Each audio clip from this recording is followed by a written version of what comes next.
Si vous pensez à une période de canicule qui sévit sur toute l'Europe, par exemple, vous en déduisez facilement que la Terre reçoit beaucoup d'énergie thermique de la part du Soleil. Mais, entre le Soleil et la Terre, le milieu traversé est le vide. Sans matière, il ne peut y avoir ni convection, ni conduction. Le Soleil, source d'énergie thermique, émet de l'énergie sous forme de rayonnement. Rappelez-vous la loi de Wien vue en première S. Le rayonnement est ensuite absorbé par la Terre et se transforme en énergie thermique. Par rayonnement, il faut entendre ondes électromagnétiques. Le transfert thermique par rayonnement ne nécessite donc pas de milieu matériel. L'énergie est transportée par des ondes électromagnétiques. Si on concentre le rayonnement à l'aide de miroirs, on peut obtenir une énergie thermique considérable. C'est le cas de la centrale d'Odeio dans les Pyrénées orientales qui est utilisée essentiellement pour la recherche.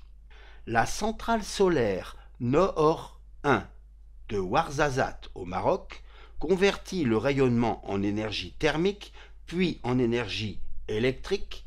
C'est la plus grande centrale solaire du monde. Et il y a d'autres projets, Noor 2 et Noor 3. Vous pouvez aussi convertir le rayonnement solaire en énergie thermique à petite échelle avec ce four solaire très économique et écologique. Par une journée ensoleillée, il ne faut pas longtemps pour faire bouillir l'eau dans la casserole. En résumé, ici, s'agit-il de conduction, de convection ou de rayonnement?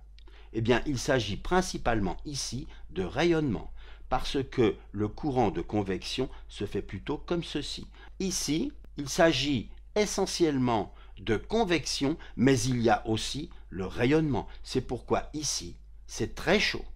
Enfin, la main qui est ici reçoit évidemment le rayonnement, mais on s'intéresse à ce qu'il se passe dans le tison. C'est un solide, il ne peut y avoir que conduction. Voilà, la leçon est terminée. La prochaine fois, nous verrons les notions de résistance thermique, flux thermique, énergie interne. À bientôt!